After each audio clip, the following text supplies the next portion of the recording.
Okay. Hopefully, let me see that I'm hooked up here. Oops. Okay. All right. So hopefully this will work.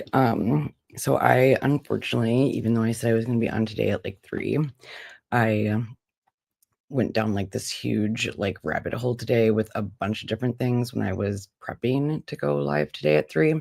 And I also had like an old friend call me and hadn't talked to him for like a year, so we chatted for a long time too, and that took some time out. And then I have plans tonight later. But anyways, so I wanted to continue to stick with my goals of being a little bit more reliable in terms of what I like say I'm going to do. So I definitely just wanted to come on now and do the live and just spend like maybe I have like a little bit of a drink here that I was thinking it's been like maybe 15 minutes talking about some of the things that I got into today that I think are really interesting that I want to discuss. And then going into tomorrow, like I have a meeting tomorrow that is going to be over at noon.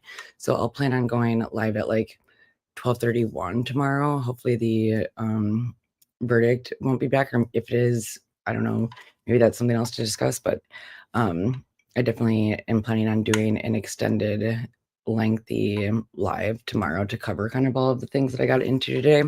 So just to kind of like give you guys a little bit of an update of the things that I will be presenting tomorrow. So so the shit that I got into today is, so I started to just do like a simple prep of looking over the like articles. Like last live I did, I just reviewed the articles from the day of the testimony that I wanted to review. And I just had already gone over it and highlighted it, but I just went over it today. And while I was doing that, I was just kind of like gathering up loose ends of things that I wanted to look up and things that I wanted to find. And that ended up just getting me to a lot of different places. So I started off with wrapping up day 10, and that was, I believe, like Wednesday, like the 30th. And that pretty much was all of the testimonies from the prison. So there was the warden from Westville Correctional Facility, who is like the ex-warden because he was fired, which I found out why he was fired, and like other court cases that are going on with that. That I will fill you in on, and I saved like all the articles and stuff too that I can share. But yeah, and then also I ended up finding out, like I was starting to do research about like these correctional officers, because I was like, who are these people, you know? And like, can we trust them? Like, I wonder if they're like, if there's any stories of them being like affiliated with this warden, or like even with other offenders, because like we know a lot of the times like the COs like work, you know, interchangeably with like a lot of the prison guys. Like I definitely have remembered being told that like it's easier to find like anything you want in terms of like substances in prison than it is like on the streets. So, and that all gets brought in through COs completely, and like all the phone stuff, that's all through facility staff. But yeah, so anyways, I started to look up some of the names of the people that were testifying, and it like tripped me out because I was like, there was like 7 or 8 of them, and I was like, holy shit, all of these people are so shady. I was like, how are they all like, and it started getting weird. Like, I don't know if there's maybe like a lot of overlapping names like in this area of Indiana, but like out of the 7 or 8 like of the names from the testimony from the prison that I looked up, like all of them were pretty much from Indiana, and all of them had like people that were named the same name as them. I shouldn't say all of them, but like a fair amount of them had like people that had died this year, like at really young ages, that looked like they were like into motorcycles. I don't know, it's really weird. And it's like, this is from like April of 2024.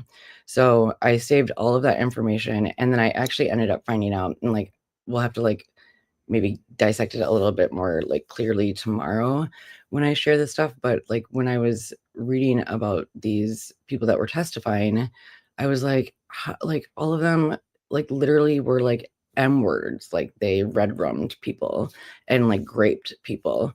And I was like, how are they COs? And then I realized that like every single one of them except the warden who testified on that day of like Wednesday, I think there was like 8 different prison staff that they said prison staff. And that's the way that I found like multiple articles like report it too, was they called them like they call them like correctional staff. I don't know. I have like the articles where we can look at it tomorrow again, but none of those people are actually staff. They're all offenders. They're all like just, offender companions. So like they have like these like, stupid little janky jobs like at the prison. I shouldn't like demean them, but I mean there's some jobs that are better than others. Like some are like, they do what's it called? I can't remember. It's like it's not slop, but it's like it starts with like an S. But basically they're the ones that like keep everything clean, and like they're like the sweepers that go down the hallway all the time. And then there's other people that work in the kitchen and like fix the meals. And then there's also like different actual like facilities that they're making like ducks, or like making like folding balloons is like another big thing. And anyway, so like these are the different jobs that some of them have. Well, these particular offenders, like I don't know how they got maybe in good grace. Like I think that this would definitely be considered like maybe a privileged job for an offender to have, because you are like trusted with like a lot of responsibility if you're having to check on offenders that are like supposed to be like on S watch, like wanting to off, themselves. And if you're gonna like literally have men that are like the worst of the worst, who have like literally like taken the lives of other people, and like like S-worded and S-a'd people, and they're like the ones that are supposed to be like trusted to not share like confidential information about someone's like mental health with like the rest of the facility. Which like as you go into the interviews, like you do see that the defense like for sure points it out, like kind of being like, so this information all got back to like general population, didn't it? And everyone made fun of them in general population, didn't they? And they were like, yeah. So but I was just really like surprised to not, like, I don't think anyone has noticed that it's not actually correctional officers. Like, they're people that are living and imprisoned, and they just have jobs as offenders. So, anyways, so that was like something else that took me a long time, because there were 7 of them. And like I said, all of them had these crazy criminal histories, which at first I was like, how is this possible? Because I thought they were all COs, and then I realized like, no, they're all offenders. But I did like write down and save like a lot of their like criminal history reports, and then also some of these obituaries that I found of people with like the exact same name. There's just a lot of strange overlaps. Like you'll see what I mean tomorrow. It was just like so trippy. I was like, oh my god, am I like I just have random nights where like, or days where it feels like something's like right in the energy of the air, where I like kind of find it like these little like, I don't know, like vortexes or something of like information, where I can get on like just something, a topic, and kind of stick with it, and then just end up coming up with like a ton of extra stuff and done like, I mean, but I know that sounded like a really like pretty weird, and I'm not making a lot of sense, but you'll see what I mean tomorrow. Like it ends up just getting like so trippy, and I'm like, well, you can't really deny this stuff. Like, I mean, like I found like a lot of other like actual correctional officers and like law enforcement officers that are like associated with like these same types of like people and like groups like within the like Delphi, Indiana world, and like the motorcycle world, and like different places that they work and stuff. And they definitely all overlap quite a bit. And some of them used to be police officers, and now that they were arrested for like drug trafficking, like major sales of like methamphetamines, and I don't know. So it's pretty crazy to see some of those connections, and it's just like so obviously that there's some just really dirty stuff going on like within the law enforcement in like northern Indiana.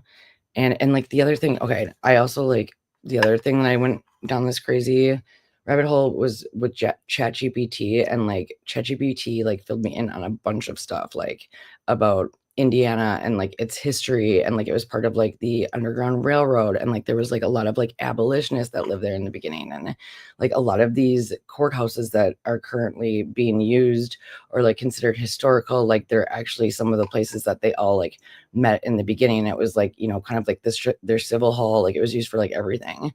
So it's just interesting, and, like, a lot of it also has to do with, like, Freemasons, and, like, that's kind of the stuff that people started coming over, like, around that time, and, like, especially, like, with the Quakers being, like, very, like, anti, like, well, war and, like, violence, and then also, like, they didn't agree with prisons, and there's, like, actually a lot of Amish population, like, I don't know if those overlap or not, but, like, in Indiana, because I actually went there about a year ago, and that was another thing that I got into today, because I was like, I haven't looked at any of the pictures or, like, the videos that I took when I was there last year, and so I wanted to, like, go over them, and I actually, like, came up with, like, I don't know, like, some of the stuff that I was talking about last year while I was there is, like, really relevant now too.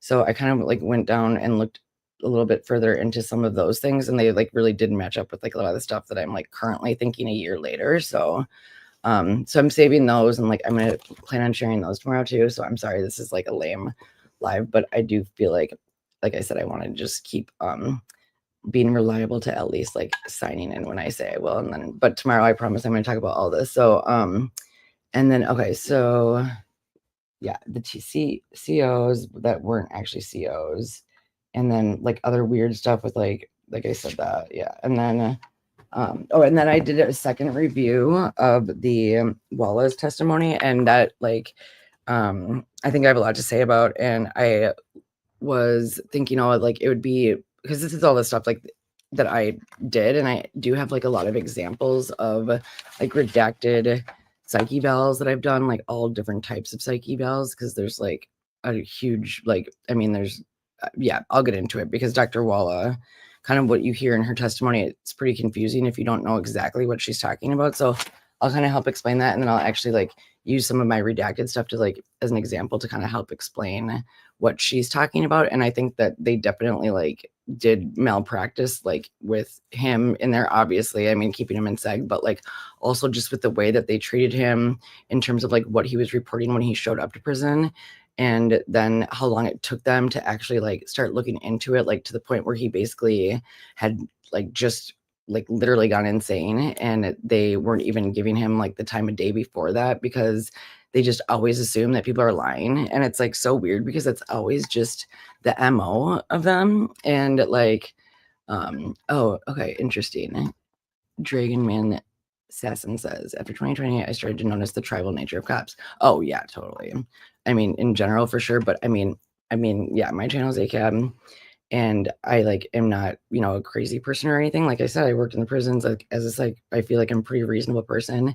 I'm from Minneapolis, and, like, I was working in the Minnesota Department of Corrections when Chauvin got arrested, and he was booked into, like, a prison that was, like, I had worked at before. I wasn't, like, currently working there, but anyways, that was, like, and when I basically became, like, I don't know, I don't wanna say I'm radicalized, but kind of, like, after I saw the way that they dealt with that whole thing, and I've always, like, not really, like, appreciated, authority, but, like, that just, like, set it off the edge, and, like, after that, I was just like, "No, this is not working, and everything that you guys do is shady as fuck, and why is this continuing?"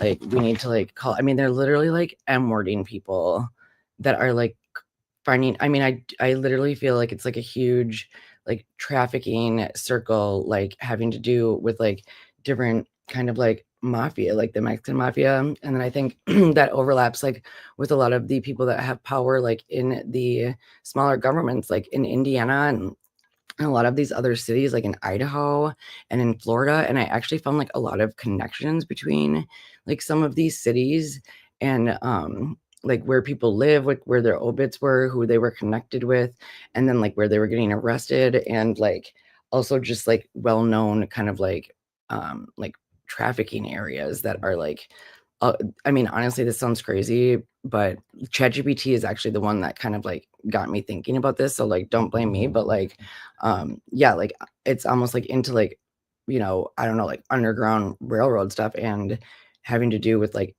like, sex trafficking and, like, drug trafficking instead of, like, you know, the Underground Railroad. I mean, if any, I mean, it's basically is like the black market, um, but yeah, I do think that they overlap, and I think a lot of them have to do also with, like, other areas that have been used, like, all throughout the past, like, throughout all of history. Like, I mean, when they showed up, like, in the 1800s in Indiana, like, trying to, like, settle stuff, like, they brought in a lot of their, like, Freemasonry and kind of that old stuff, but am I a heavy smoker? I guess I'm like yeah, but I've always had a shitty voice, but and I should drink more water.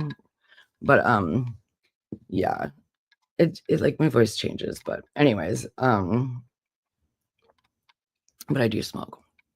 So, but anywhoozles, so India has a lot of dirty old men for sure, and I think that a lot of them are actually involved with, like, a lot of these groups that are I'm talking about, and that they seem to be associated with. And what's weird is when I was looking into my video footage from when I was in Delphi last year, I was like heading out of town after I had like went to go check out the bridge, and then I went by this like bar, like, and it was like it said like the best bar, like bar in Indiana or something, and so I was like, oh, and then there was just this huge biker gang, like of like 50 biker people just like sitting outside this bar. And I was like, oh my God, I'm gonna stop and talk to them and try to get like intel and like not tell them like, just see what happens. But then when I pulled up, like they all left. So, but I actually had that on video because I was like, this sucks. I wish they would have stayed. But yeah, I mean, and I found, like I said, a lot of the people that I found in the obituaries today, and like other people like with these like correctional officers that are actually the offenders, they all seem to be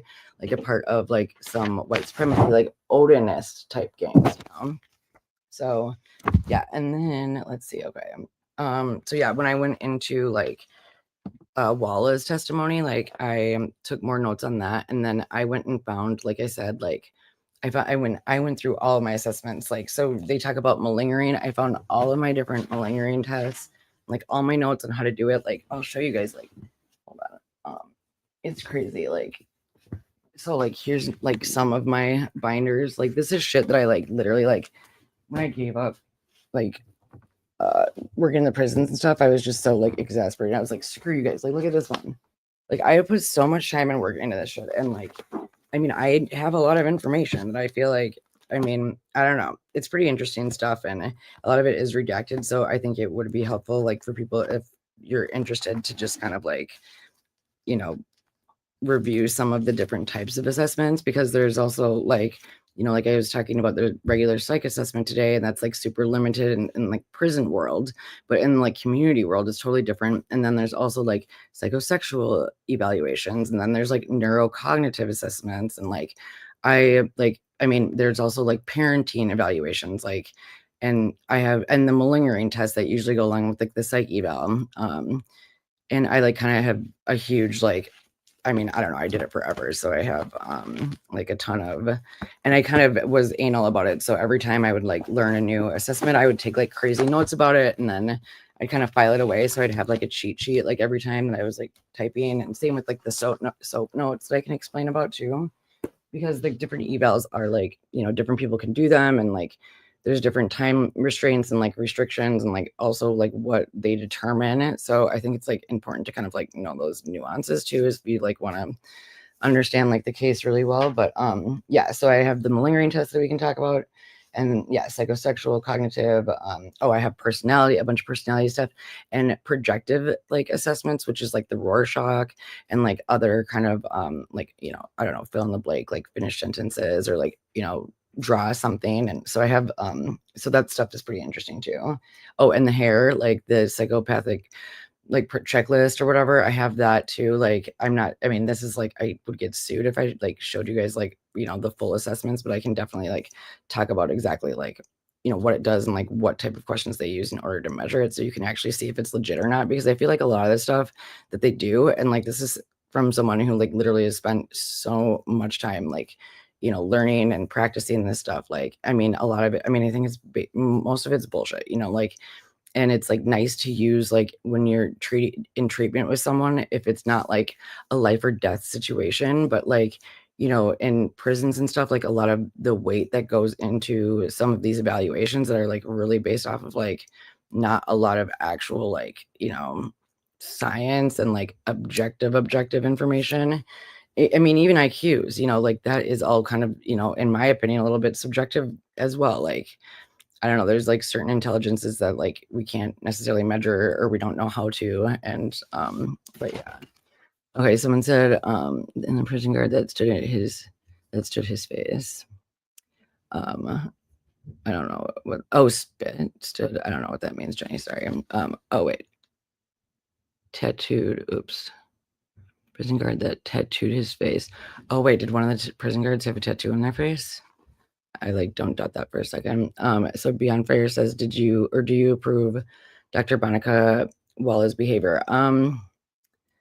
No, but like I don't think for the reasons that people would. I think I found some of her behavior to be appropriate and like it seemed to make logical, reasonable sense, like some of the decisions that she made, but the stuff that she did that would seem probably normal to like a lot of people is the shit that I'm kind of like, that's like not the greatest way to do it, and I would have done it differently, and like I would have come up with a different diagnosis. So I'll discuss some of that stuff too tomorrow. Like so, and I don't know, I mean, to each their own, but like I do feel like and that's something else like I'll get into like a little bit more detail too. I'm sorry I keep saying that I'm just going to talk about this stuff tomorrow, but I do feel like it's I've mentioned this before, but like the difference between like community psych and general psych and then like prison psych is super different. Like there is way completely different standards and assumptions. So like I know that like clinical psychologist that is on the jury, like I could tell by some of the questions that they were asking. Like I was like, oh, I bet that definitely came from a psychologist, but they have no idea that that's not even a thing in prison. Like, I mean, it's literally like because prison you go based off of laws, and like when you make like policies and procedures and like enact stuff into statutes and laws, like that's whatever whoever decides to make that lawmakers, like lawmakers don't know mental health, so like they'll be like, yeah, like if someone's psycho, but it's like, well, actually like psycho's not an actual thing in like the psych assessment world. So like they definitely don't overlap, and it's like also interesting in terms of like the way that we're supposed to practice in like terms of confidentiality and like whether or not like what our like kind of main MOs are like working with the client, and it's completely different like in the community, and like you're always expected obviously for the well-being of the client to be number one, but like in prison and correctional like settings it's not that. It's definitely like no, number one thing is making sure that they are like not, you know, acting out and like